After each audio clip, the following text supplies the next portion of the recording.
deflect and attack. Attacking the attacker, attacking the person who's caught them out, who's brought something that they've done to their attention, perhaps even has evidence of a wrongdoing. This is a good way for the narcissist to put the focus back on the person who's brought that evidence to them. It's to deflect it and to attack the attacker, the person who is attacking them. This tactic is also known as whataboutism. This was a tactic that was developed, it's largely thought, in Soviet Russia, where any criticism of the Soviet regime would be met with the response, but what did you do? What did you do? What have you done out in the world? You're not so perfect. And there's a finger pointing back the other way.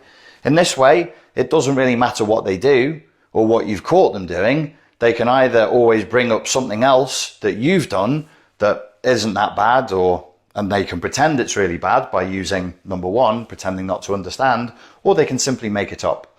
And in your indignation at being accused of something that you didn't do, you might have an explosive response, and then the argument and the conversation gets focused on your explosive response rather than what they did. This is commonly referred to as reactive abuse. So the explosive reaction is induced in you so that they can turn around and say, look at you, look how angry you are, look how upset you've become, look at the fact you're screaming, tantruming, crying in your anger and your frustration, you're the crazy one. If you guys really want to see how you guys have been disrespectful to me, maybe you need to go back and check out your lives and see how you've been disrespectful to me and made it personal for me. And the Kylie is because of people saying my name over and over and over again. It's disrespectful. So as far as common sense or anything like that, look at yourself in the mirror, guys. Look at yourself in the mirror. And then we'll talk. The second cliche that they will frequently use will be, oh, so you're so perfect. So this is one that gets trotted out. I mean, this is the kind of defense that I would expect a 15-year-old going through a temper tantrum to use. But I've heard multiple adult narcissistic types use this as a defense when they're caught out, banged to rights, having done something completely wrong. Instead of having the flexibility, the humility, and the desire for equitable resolution that a normal adult would have that allow them to say, yes, okay, I made a mistake there and I apologize, they turn it around and deflect it and go, oh, that's because so you're so perfect then. Yeah, you caught me doing something wrong, but it's not like you've never done anything wrong.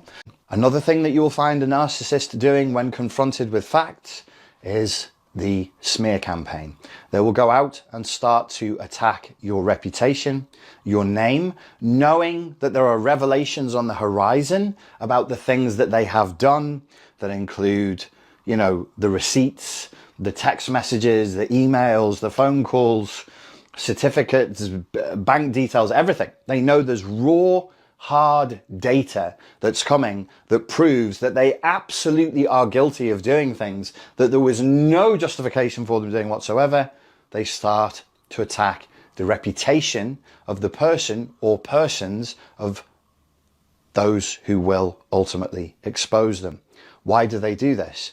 To discredit the source of the information. They can't really discredit the information itself because it's there in black and white. So they'll begin to weave a narrative that discredits the source of the information, and they know what data is going to come to light, so they try to recast it within a new narrative. Of course, anybody with half a brain can see through the narcissistic smear campaign.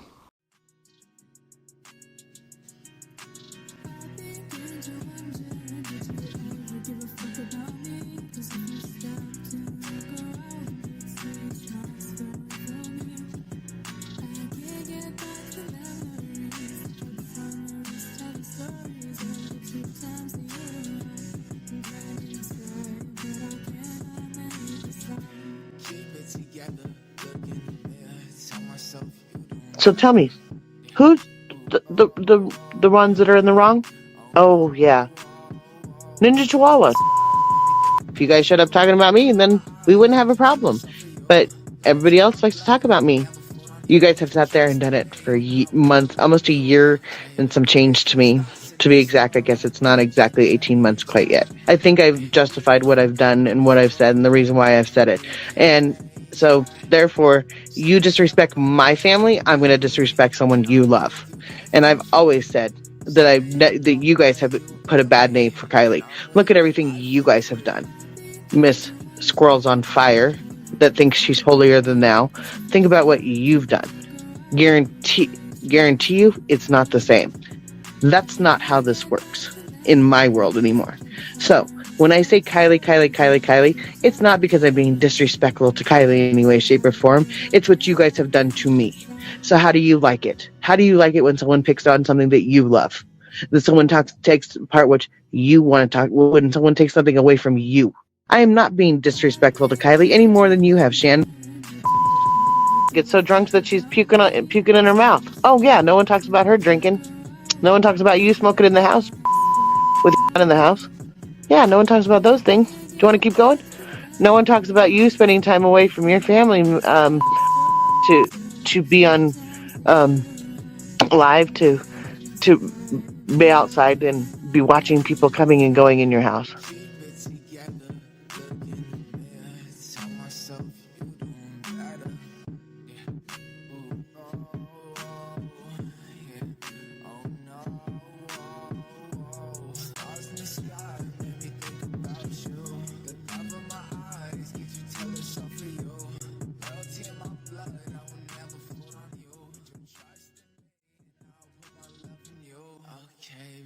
It's just us in this world.